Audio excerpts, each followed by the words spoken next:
Thank you so much. The word distinguished, two distinguished, or is one distinguished person on the stage? I know that. I would never make that claim to fame. James, last night I arrived in the middle of the night on the aeroplane. Landing, my ears got blocked. They're still blocked, so I didn't hear a word you said, which is a surprise, of course. So, colleagues, welcome. I'm Alan Parkinson. Although it says Lynsey Chew, you might be able to tell the difference. One of us is ugly. I'll let you decide which one.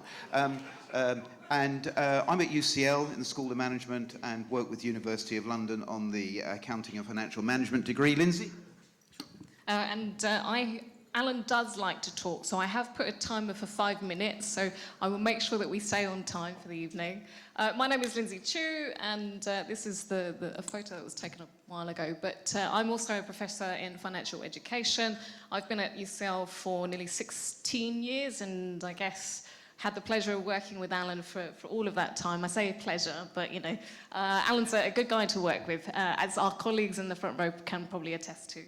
Right, thanks, Lynsey. So we're going to look at the slides, and you'll be able to see a lot of the stuff that's on there. Before that, I'd like to give you a little test to give you an insight into what the program is about. Is there anybody here who has heard of M&M? Now, I know there's some sweets called M&Ms, but Modigliani and Miller. Has anybody come? One or two people? I knew you would know Aphrodite, yeah? And by the way, when you said 5 minutes, I misread it. I thought it was 50, 50. We'll see. Anybody else? Aphrodite? Yeah, one or two people, not many. And Modigliani and Miller, they, in the world of accounting and finance, have come up with something called optimal capital structure theory, about it being irrelevant, whatever that means, and also the dividend irrelevancy theorem. So not many people know about that. What's another one, Lynsey, that colleagues might not know about? CAPM, ENPV, bond yield, maybe? Yeah, so we've got CAPM, ENPV, bond yield. There are these terms, and just looking around the room at the body language, one or two people nodded, and a lot of people were... yeah, and imagine, if you would, and again, just to get to put across to you what this program is about, imagine that you go, anybody here like tennis? Is there anybody who's a tennis fan? Anybody like tennis? Yeah, Aphrodite, who are your two favorite tennis players?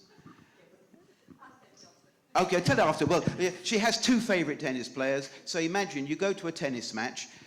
It's a bit like going to a meeting where you've got two colleagues and they're discussing matters financial. And they talk about the capital asset pricing model and how do we decide on what the cost of equity is.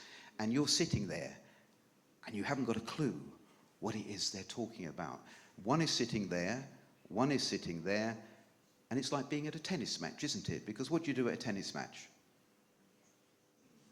That's what you do at a tennis match. And you're sitting there really hoping, I hope they don't ask me a question, because I haven't got a clue what they're talking about. And that, in a nutshell, is what this program is about.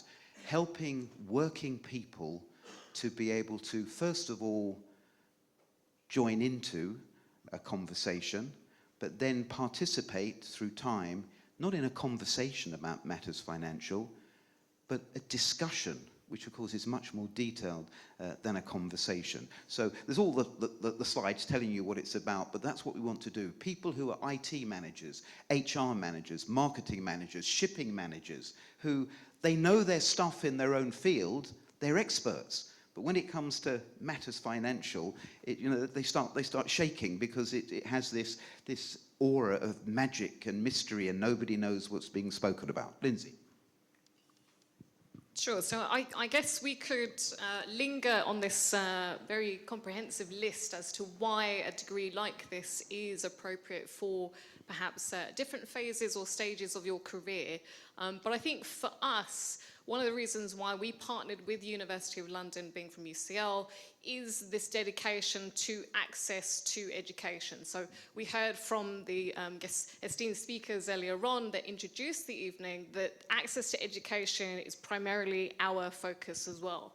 So to be able to not have to give up a few years of your life, to be able to continue working, to be able to continue to be with your family is a very important part of your educational experience and journey.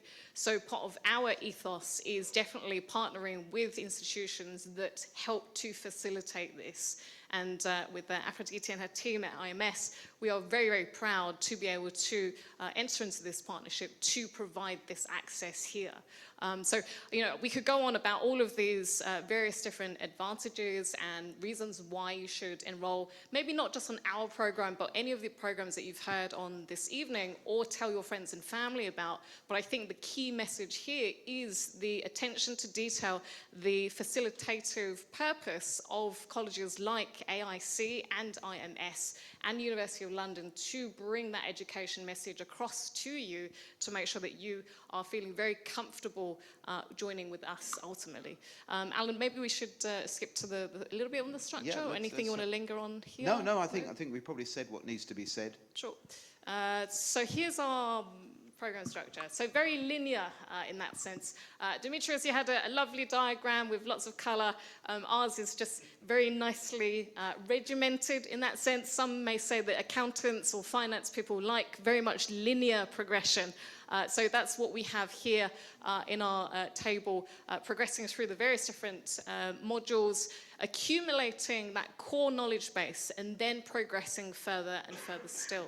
Alan, do you want to add anything? Yeah, and just if you look at the ordering there, the financial accounting frameworks, the management accounting frameworks, financial management essentials, the first 5, well, what we want there is for students to get an underpinning. Very many of them have never studied any accounting and finance before. So if you look further down at capital markets and global perspectives and issues in investment management, unless they have that underpinning of the core foundations earlier, they'll go into issues in investment management, they'll hear all these terms, look at these weird calculations, how do people incorporate them into their strategies and decision making? We need to provide that underpinning. That's why we have this rather structured approach, so that people do have a full picture. But Lynsey, right at the end I see the 2 words capstone project, and as you run the capstone project you might be able to give us some insights into that. Yeah, well, I hope you can. A little bit. Again, I'm just looking at the time. So capstone project, I think you can either go for a little bit more of a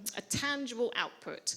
So whether you're sponsored by an employer or for yourself as an entrepreneurial endeavor, there is opportunity for you to base your capstone project on something that is real, live, or you may be able to make a little money off it in the future.